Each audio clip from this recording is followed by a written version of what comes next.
Hello, amazing lovers of LifeLab podcast. It is another thrilling episode of the show.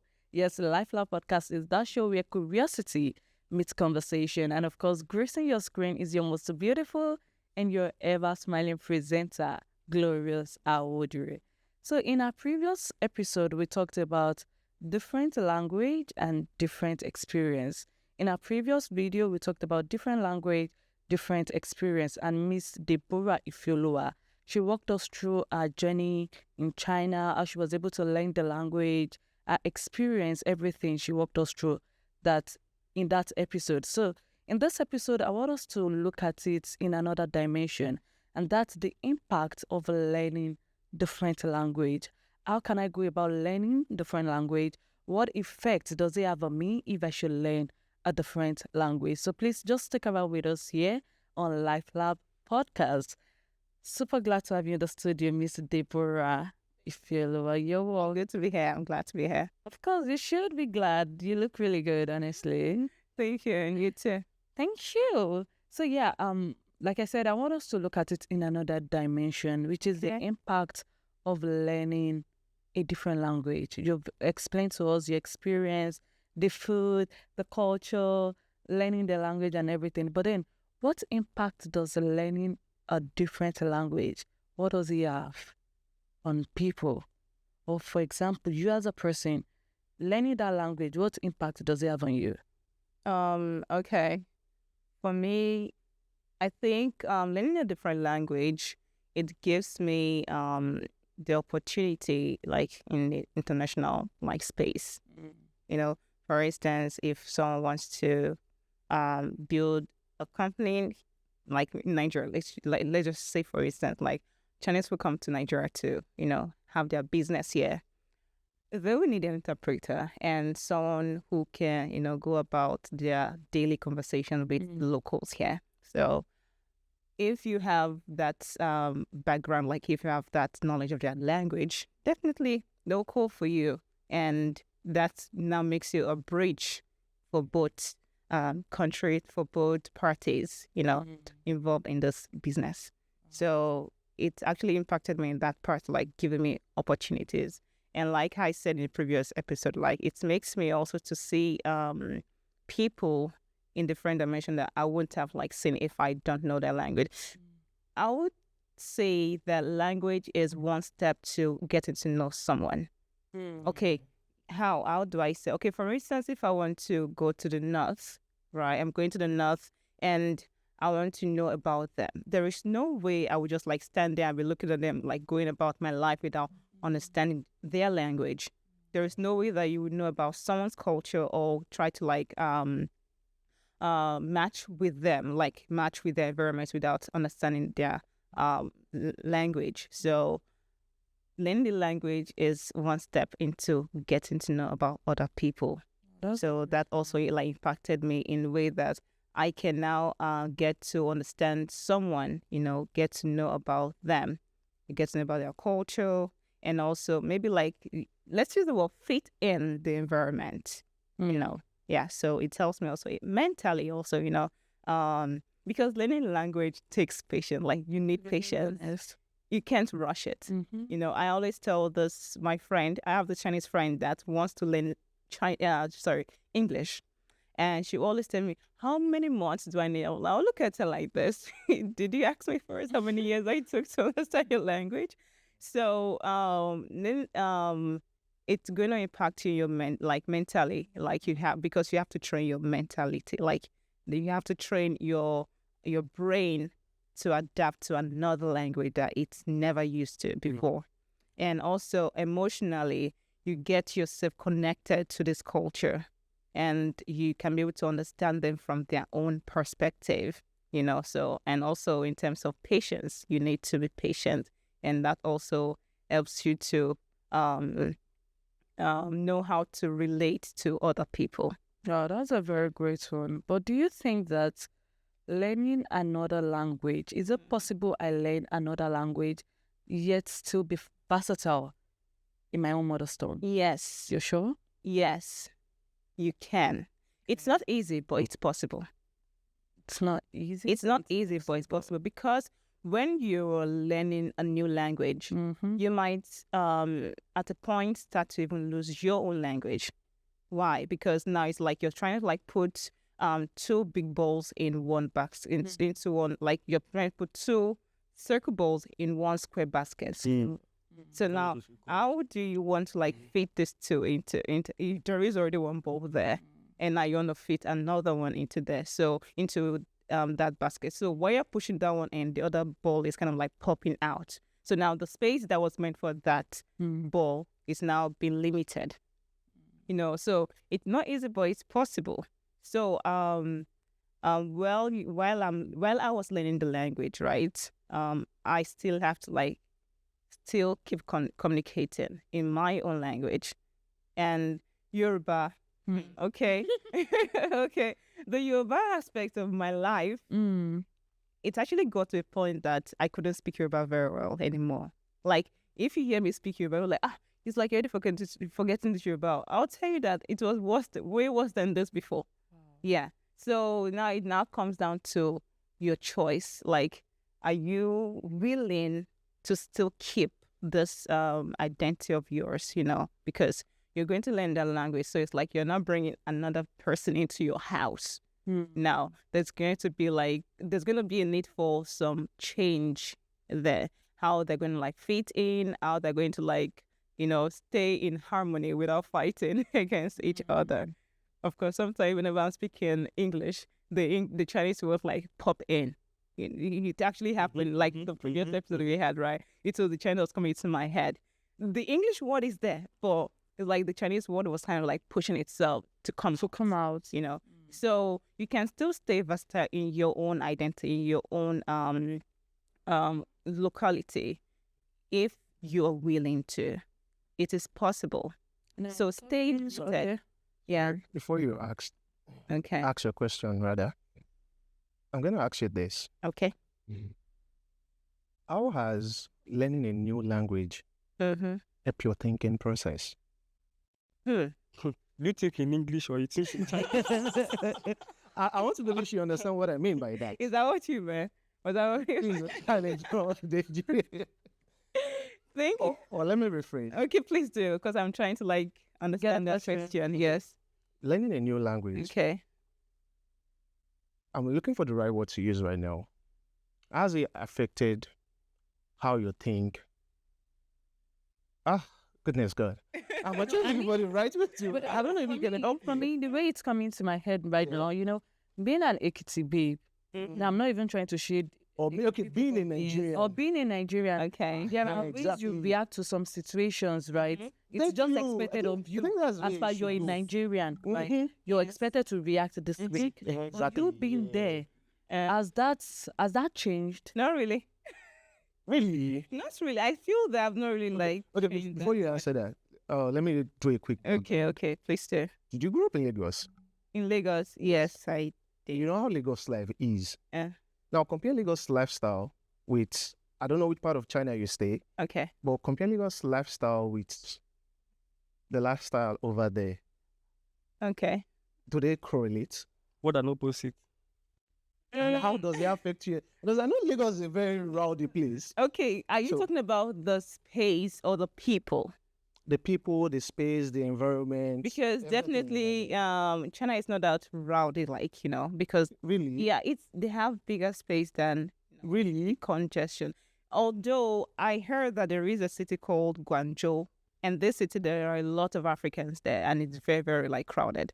But all the cities I've ever been to, they're not like too like crowded. Let's say like Abuja kind of China space. There's a place in Chinese Lagos, Chinese village.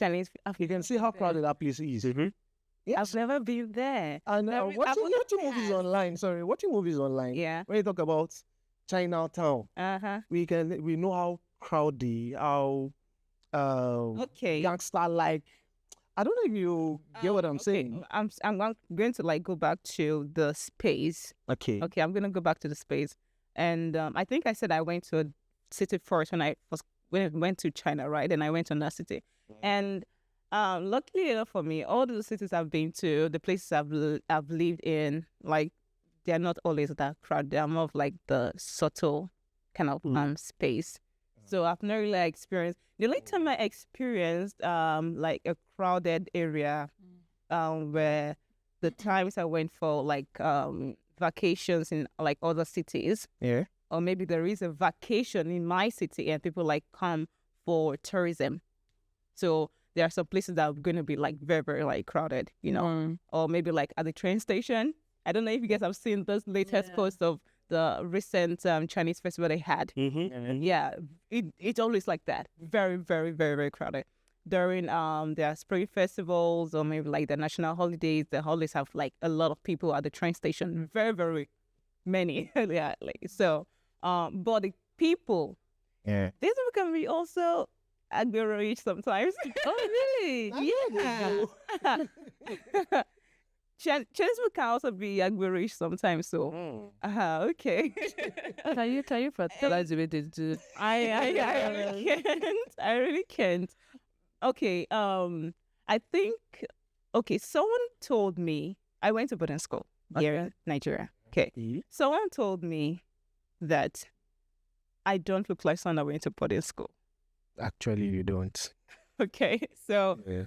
now asking how I was in Nigeria, then going there, what has changed? Like, I really can't say, because even me going to boarding school, people don't really see the difference like in me. They don't like, when I tell them I went to boarding school, like, you, why don't you be like they? Why don't you be like this? Like, you know, this and that. So going to China, let's say I've become someone that speaks lesser. Yeah. Yeah. I can talk before. So you make them. How?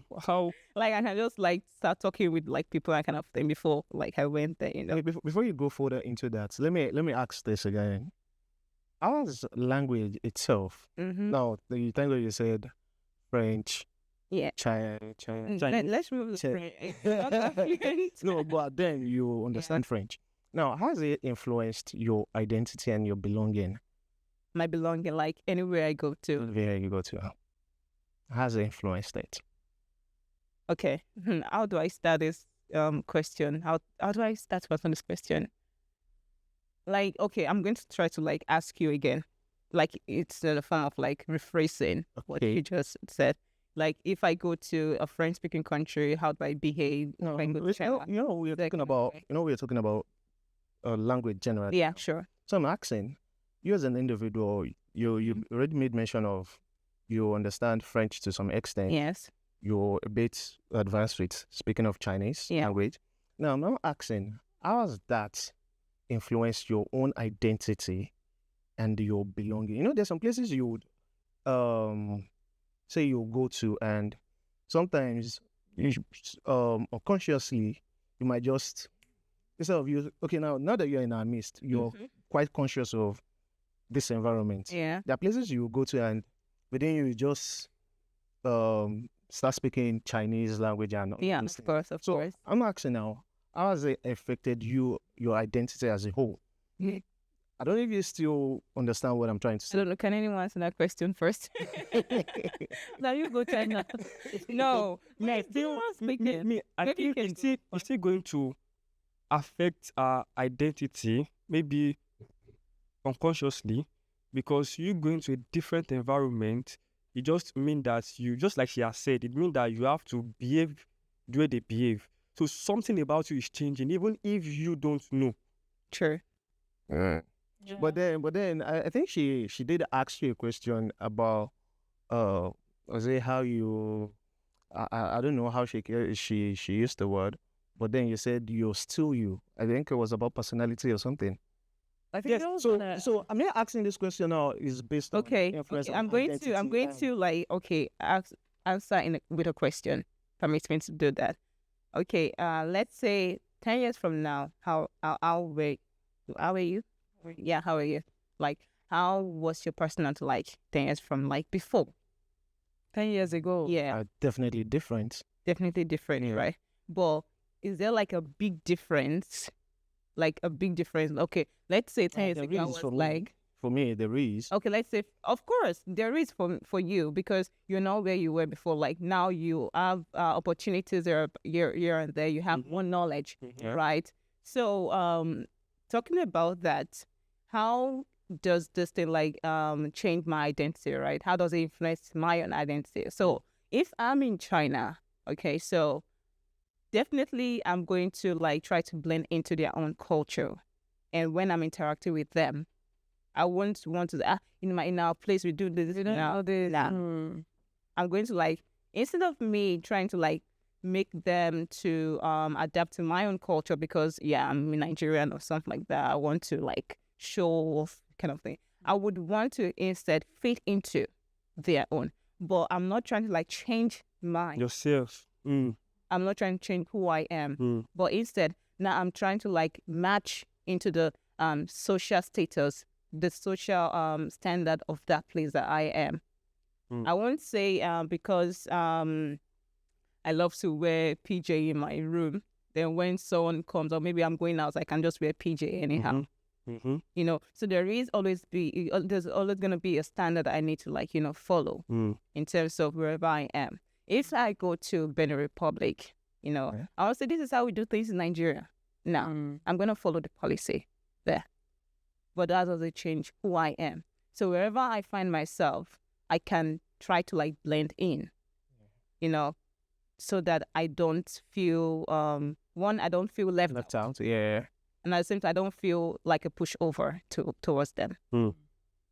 I don't know if that kind of makes sense. Yeah. I want to ask, how often do you speak the Yoruba language there? Okay, so that now comes to where I said that my Yoruba was really bad before, very, very bad. So it got to a time that I was like, nah, Debbie, if you stop speaking this language, you might end up one day forget how to speak it. So every time I meet up with my Nigerian friends, I try to speak the language. I made it as something that I need to do. Kind of like my bucket list. I must always do this. You were intentional about speaking very language. good. I was more intentional about speaking my local language, like the Yoruba language. When you got there first, how was your communication life like? Was it okay, you are going out and you are thinking, I would have to communicate in language that I don't understand, or what was your? I learned the language before I went there. Oh. Yeah, I think I told you before, right? I don't know if you remember. I said I went to Cotonou. Yeah, Then I learned the language. Then I went there for 1 year. Yeah, and I came back to finish my. Was it it is a must for you to learn the language before going there? I would say it's a must if you really want to live there. But if you're just going there for business purpose, you don't have to. Well, Or if you want are to, going there to stay, you can't just go without learning the language because it becomes difficult for you to you communicate. can't go there without learning. But if you really want to stay there and enjoy your stay there, you should be able to learn the language. There are some people who go there and still can't speak the language till date. Yeah, they've lived there I can't be like that. almost the same year with me, or some people more than, and they still can't really communicate well. What is the cause of that? Because their environment is filled with people from their own country.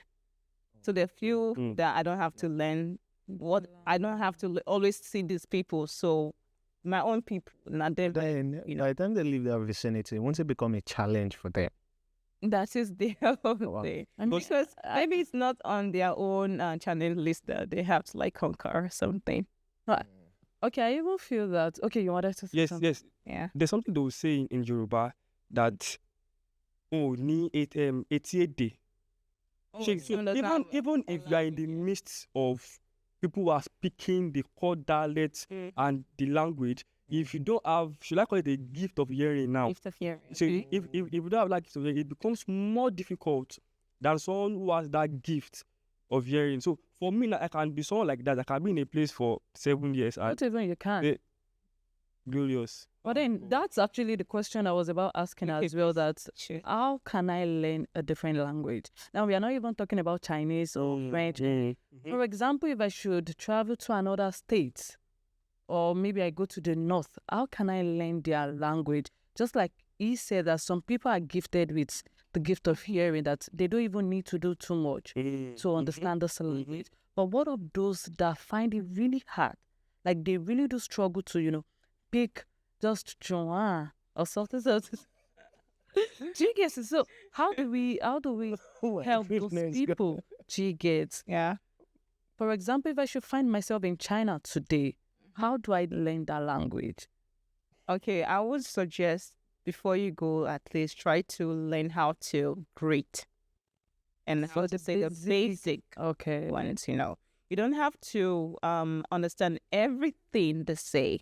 How do I learn the basics safe? Because DG, I'm not sure even the basics are the Online. You can. They also have like apps. Duolingo. We all know it's very very common, very very popular.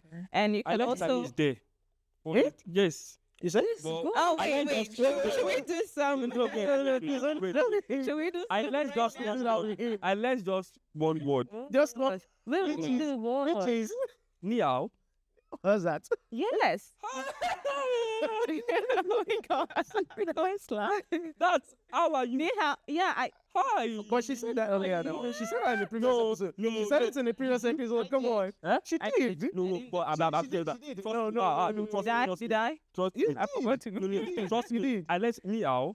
Yeah. I'm on the Ni person. hao is hello in Chinese. No, yeah. okay. So you were saying that we can learn via apps and what? Right, I also teach in the language. You can also find someone who understands the language, and you can try to watch all the short videos that have translations. If I should tell you guys that today I can watch some Korean scenes without the subtitles and I understand what they're saying, and I never learn this language, would you believe me? Was that because you've watched? Because I consistently watched Korean dramas with the subtitles. So there are sometimes that I can pick Easily pick what the they words, are yeah. saying. That means you have the gift of hearing. For me, Let me tell you something. This gift of hearing, it doesn't have to be a talent. Seriously, you can actually nurture it. Trust me. You can actually nurture the gift of hearing that you just like mentioned. It doesn't always have to be a talent. Now we're not talking about spiritual gift of hearing. We're talking about like language kind of thing. You can actually nurture it. There is something we call skills. Yeah. You can build that skill of listening and understanding a language. Just like I said that the Korean thing, right? Yeah, people say, okay, yeah, you can speak French and speak. Of course, you have that gift. Some people actually don't have it, but they kind of like still build it. Yeah. Some people are not gifted with singing, but they learned it. They nurtured that skill, and now they are good. Some people are not good. They're not gifted with running, like talented in running, but because they built it. They built it, You and can now build your body to get used to listening, and also like if are perfecting more than those who are talented in it. So, sorry. My question, I'm Jay asking you a question. So, the question now is, it's totally different from what they are saying. So, I'm going to digress a bit. All right, Yeah. okay, let's So, see. what do you say about parents who sometimes do not want their children to learn their own native language? What do you say about that? I would say please don't do that. Why? Like let them stop. Because I mean, which language are you expecting them to learn? Okay, you want them to learn the foreign Most parents now, parents of this English. generation now, is don't speak Yoruba, Don't speak. just English all the way. That is really wrong. It's really wrong. Why do I say so? Because you're drawing them away from their root. Because no matter where you go, no matter how you try to blend into the foreign world, the foreign countries, you always have your own identity. Because they also have their own identity. You can't try to blend into where you never belonged before. We all have our own roots. So now, if you're telling your daughter, your son, your child, whatsoever, to not to speak the local dialect, then you're killing their identity. Okay, so now let's take it a bit away from parents now. Okay. Schools generally. When you go to Sorry, school, please, before we even go to school now, for parents that are willing to, for parents that want their children to learn another language, what are the things they can put in place we've talked about parents that does not want their Yeah. children to learn their own native language, which is not so good, right? Mhm. Now, I am a parent and I really do want my child to learn another language. So what role do parents play in ensuring that their children learn other languages? You can put them up for tutoring. Like you can, private tutors. You can employ one to always like teach them, or you can also we have these apps for kids. You can ask them to also use that. Like whenever, instead of them to be playing, you can give them like 1 hour. Okay, if you do this, I'll let you like work out or something like that. Encourage them, to watch, that language that you want them to learn, and also the tutoring, this and stuff. And you can also find a school, if the school has a language that you want your kid to learn, you can enroll them into that school to, to have that subject. Oh, wow. Have that environment, yeah. It's been a wonderful time, I must confess. Do you have any final words to our amazing audience? Okay, I don't know. What am I going to say? I'm kind of short of words right now. I'm just like excited to be here now. So graceful. Oh, is it grace or graceful? That's English, yeah, that one. Many words. Yeah. So I'm actually happy that I get to share my view about different languages and the experience you get and how it affects you as a person. Because I think there was a time I actually wished I could be on a kind of like podcast, and who knows, like here I am, like You can start a podcast in Let's go. Actually, I have my own YouTube channel, but it's not been active for holy God knows how long. Yeah. So if you want to learn a language, you have to be how do I put it? You have to be willing, you have to be intentional about it. You must be persistent. It doesn't just work in a day, it doesn't even work in just a year. Like it's because you're choosing to own another identity, another language. So it's gonna like stay with you forever. So you want to keep on going consistently. Like they say, a little drop of water makes a mighty ocean, right? So you want to keep on going, you want to keep learning. And in learning a new language, please do not neglect your own identity. You don't go and take on someone else's identity and you leave yours. Because if you do so gradually, those, maybe for instance, 10 of us want to leave our identity. So now we are now depopulating our own identity, and instead of us to like grow, we are growing in other people's identity, and we don't want that to like happen. So still keep on with your own, and you can still learn other languages. Thank you so much, Christine. Us with your presence, we really do appreciate. That's our amazing audience. Thank you so much for joining us on today's episode. We promise to bring to your screen more exciting and more educational episodes. So until next time, my name is Glorious Awodiri, and do not forget, keep watching LifeLab podcast. What's bye-bye in Chinese? Zai Jian. Just 2 words. So Zai Jian. until next time, my name is Glorious. No, you have to say that. Chua. Zai Jian. Chao Jian. Yeah. Zai Jian. Zai Jian.